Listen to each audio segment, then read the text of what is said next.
el arrebatamiento. Voy a conversar de un tema que se ha puesto de moda, el arrebatamiento. Actualmente hay una controversia con los preteristas acerca del tema, así que voy a mostrarles con las escrituras lo que realmente es. Primera de Tesalonicenses 4 del 13 al 17 dice, tampoco queremos, hermanos, que ignoréis acerca de los que duermen, para que no os entristezcáis como los otros que no tienen esperanza.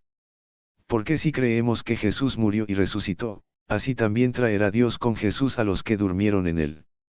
Por lo cual os decimos esto en palabra del Señor, que nosotros que vivimos, que habremos quedado hasta la venida del Señor, no precederemos a los que durmieron. Porque el Señor mismo con voz de mando, con voz de arcángel, y con trompeta de Dios, descenderá del cielo, y los muertos en Cristo resucitarán primero. Luego nosotros los que vivimos, los que hayamos quedado, seremos arrebatados juntamente con ellos en las nubes para recibir al Señor en el aire, y así estaremos siempre con el Señor. Para entender este pasaje debemos ver el contexto. Los tesalonicenses estaban preocupados por sus familiares que ya habían muerto.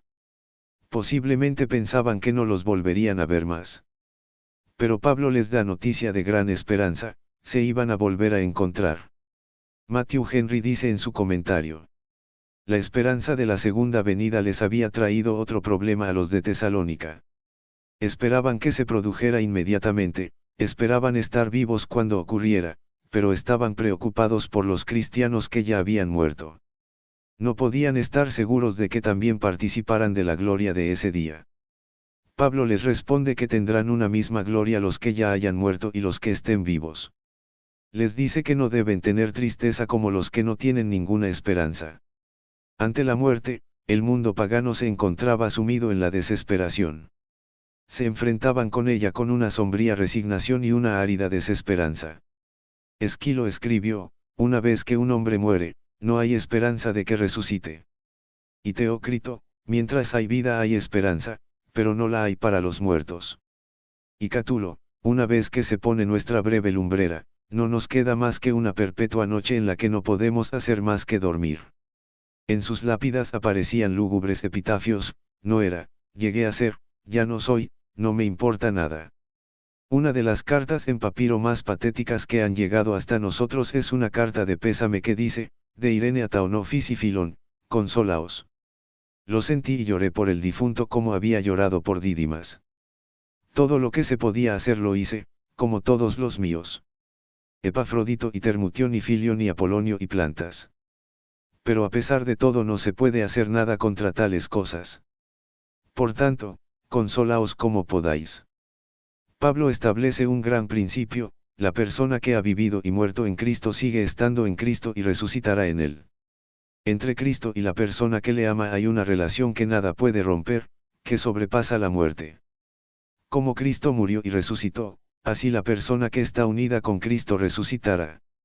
El verso 15 nos habla claro de los tiempos de la segunda venida de Jesús. Es claro que iban a haber creyentes en esa época, incluso Pablo pensaba que iba a estar vivo. El verso 16 que Jesús mismo con voz de mando, con voz de arcángel y con trompeta de Dios descenderá del cielo, y al oír ese estruendo los muertos en Cristo resucitarán primero. Cristianos de todas las épocas saldrán, revivirán físicamente. Y el verso 17 habla de nosotros los que quedemos, seremos arrebatados con ellos en las nubes para encontrarnos con el Señor. Vamos a revisar las palabras griegas que se usan en los versos 15 a 17 para interpretar correctamente este pasaje. Pero primero, ¿dónde se encuentran los personajes de esta historia? El verso 16 muestra a Jesús que está descendiendo cielo, y los cristianos muertos y resucitados aquí en la tierra. Esto es importante tenerlos en cuenta para contrastarlo con las palabras griegas que se usan. En primer lugar veamos la palabra parusia. Según Vine significa lo siguiente. Parusia, significa literalmente presencia, viene de para, con, y ousia, un ser. Denota tanto una llegada como una consiguiente presencia con. Por ejemplo, en una carta sobre papiro una dama habla de la necesidad de su parusia en cierto lugar a fin de atender algunos asuntos relacionados con su propiedad allí. Pablo habla de su parusia en Filipos, en Filipenses 2:12, en contraste a su apousia, su ausencia.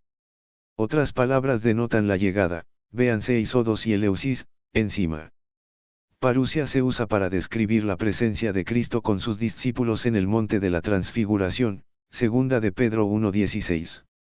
Cuando se usa del retorno de Cristo, en el arrebatamiento de la Iglesia, significa no meramente su llegada momentánea por sus santos, sino su presencia con ellos desde aquel momento hasta su revelación y manifestación al mundo.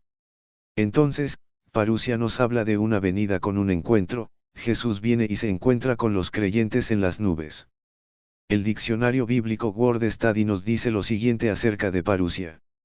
Es un término técnico de la venida de Cristo, Mateo 24:3, Primera de Corintios 15:23 y otros, del Hijo del Hombre, Mateo 24:27, del Señor, Primera de Tesalonicenses 3:13, 4:15, Santiago 5 del 7 al 8, del día del Señor, Segunda de Pedro 3:12.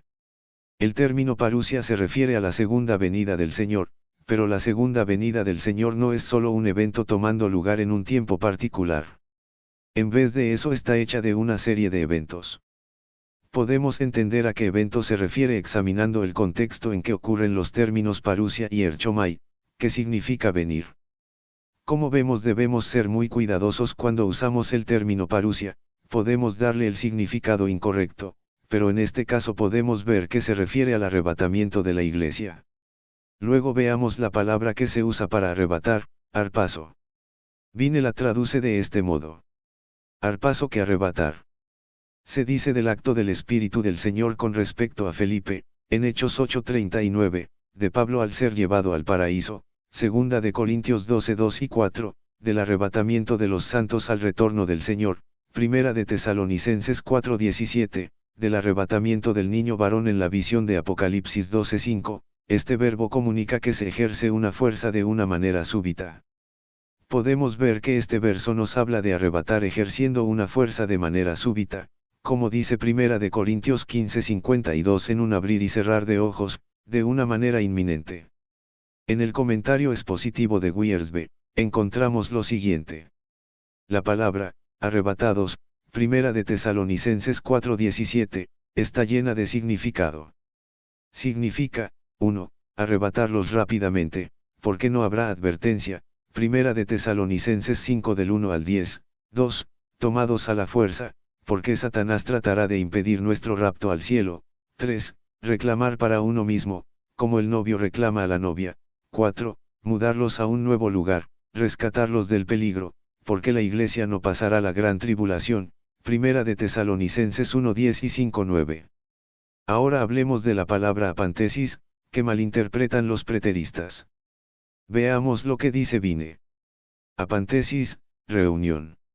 Aparece en Mateo 25:6, recibirle, en algunos manuscritos. En el verso 1 y en 27:32, en Hechos 28:15, recibirnos, en Primera de Tesalonicenses 4:17, recibir. En todos estos casos, la traducción más rigurosa sería, salir al encuentro. Se usa en los papiros de un magistrado que llegaba por primera vez. Parece que la idea especial de la palabra era la bienvenida oficial a un dignatario acabado de llegar, como dice Moulton. Los preteristas utilizan más el ejemplo que el significado de la palabra que es salir al encuentro, pero veamos otro diccionario, el Word Study. Apantesis, encontrarse viniendo de diferentes direcciones. Una reunión, Mateo 25:1 y 6, Hechos 28:15. En Primera de Tesalonicenses 4:17, la expresión EIS, hacía, apantesin, reunión, indica que el Señor vendrá de una dirección y nosotros de otra para reunirnos en el aire.